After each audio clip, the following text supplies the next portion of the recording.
Hi, my name is Liz Hathway and this is my astrological take on the coming week, and that's the week starting Monday the 18th of May. So it's one of those weeks this week, isn't it? You know, there's a lot happening. On Wednesday we see the sun move from Taurus into Gemini. It's a lovely spring sign, Gemini. Taurus is of course a beautiful season, Venus ruled, everything's in flower, it's just stunning. Now we're coming into this sort of dissemination period where all the seeds and all the pollen is going into the air and all the hay sufferers have a hard time. Gemini is about perfume, it's about things that are carried and airborne, ideas, thoughts. There's a lot more movement. It's, you know, we had the establishment of the spring with Taurus, now it's kind of spread the love, you know, it's all sort of getting into that sort of Gemini vibe of sharing and exchanging and playing as well. It's a very playful sign, Gemini, I always find. You know, if you think of the symbol of these two twins, up to all kinds of mischief. There's that collaborative quality, but there's also a mischievousness, there's a playfulness, and there's an inquisitiveness to Gemini, I always think. And Mercury at the moment, ruling planet of the sign, in its own sign in Gemini, lots of essential dignity moving forward. So there are a lot of ideas out there, a lot of things to play with, certainly in the area of ideas. So we have this big shift, Sun into Gemini on Wednesday, followed on Thursday by one of the planets that's a bit of a player, I think, this week, and that's Neptune. Because what we see on Thursday is Venus in Gemini square Neptune. This is her retrograde square. She's already squared Neptune once when she was direct, so this is the second one. And then we see on Friday Mercury and Venus conjunct in Gemini, and then what we see on Friday as well is Mercury square in that Neptune.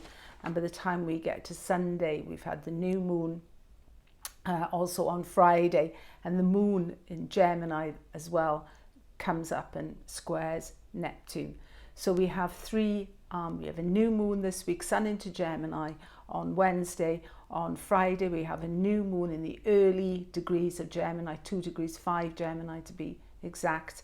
And then on Sunday we have the moon in Gemini squaring Neptune. So, you know, there's a sort of Gemini, Neptune, Pisces, mutable quality to the moment, this week.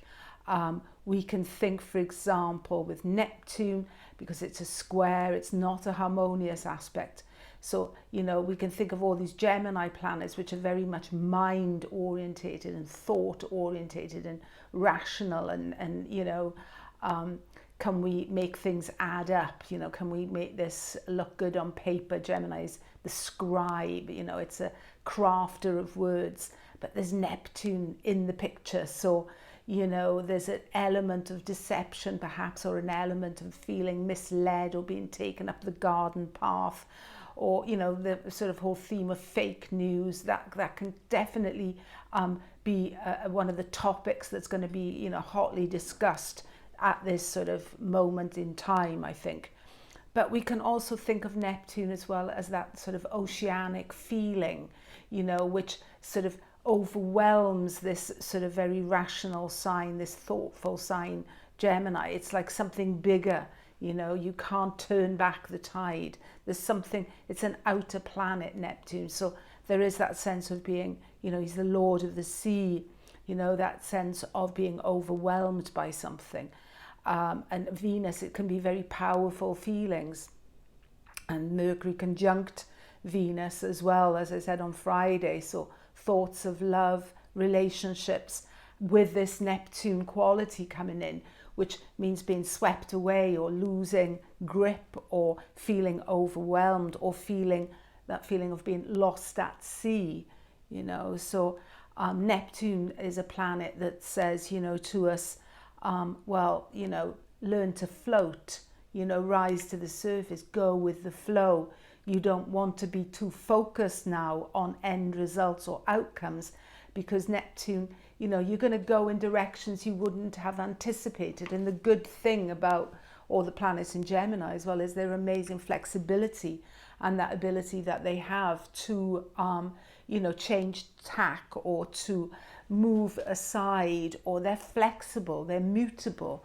So there is that ease and flow, there is that movement, which for Neptune, when Neptune's a lot in the picture, we do have to exercise letting go of the desire to control outcomes, because Neptune is a bit of a fly in the ointment when we try to go in that direction, I think. So I think with Neptune this week in the picture, Neptune square Venus on Thursday, square Mercury on Friday, and square the Moon on Sunday, we have to be open for the mystery of life and realize that we don't have everything always under control.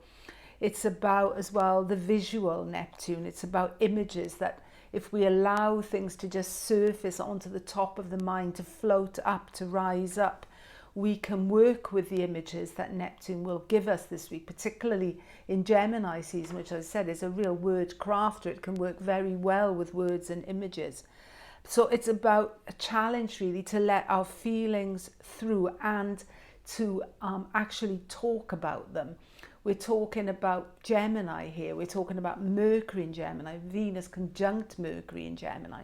So it's about talking. It's about opening our mouth and sharing our thoughts, sharing our ideas, even when sometimes the rational mind, this is Neptune as well, might think, oh, what a load of codswallop, you know.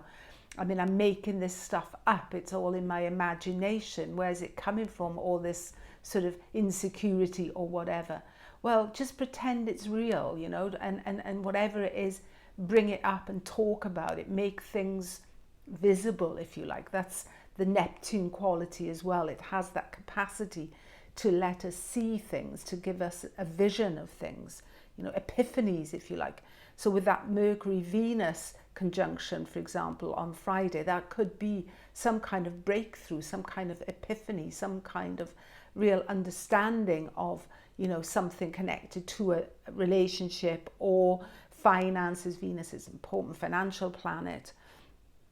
So it's a week of, you know, that we could suddenly go, aha, you know, but then, you know, what we do with it, we might not be able to do anything with that insight. That's the Neptune piece. We might just have to see how it pans out and let the waves roll a bit and see where we land on shore later on. So it's not a week for trying to control everything. It's a new moon in Gemini on Friday, early degrees of Gemini.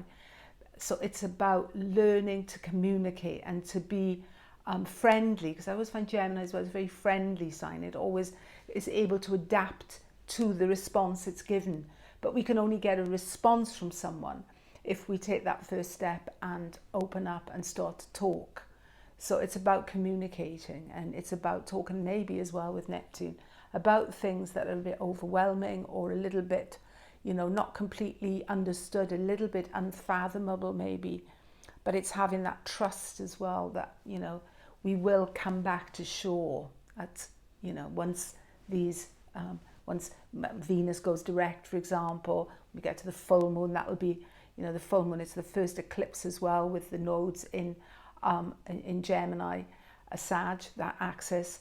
So, you know, it's an important new moon. It sets the, if you like, it sets the scene for the full moon lunar eclipse, which will be coming up at the next full moon. Okay, I think that's all I have to say about this week. Stay safe and yeah, give me your feedback if you have any. Thank you for listening. Bye.